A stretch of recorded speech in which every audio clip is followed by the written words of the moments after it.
এক ছিল দুষ্টু রাজা, রানী আর টাকার প্রতি ছিল তার চরম আসক্তি। যে নারী একবার তার বিছানায় যেত, পরের দিন সে নারী নদীর স্রোতে ভাসমান লাশে পরিণত হতো। রাজা এক নারীকে দ্বিতীয়বার ছুতে পছন্দ করত না।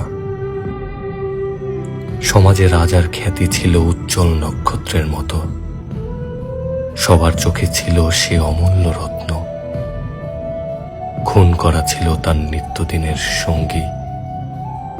তার কালো হাতের ছোঁয়ায় বিসর্জন হয়েছে শত শত নারী।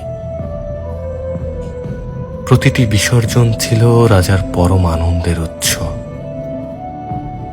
পৃথিবীতে এমন কোনো অস্ত্র ছিল না যা তাকে দমন করতে পারত।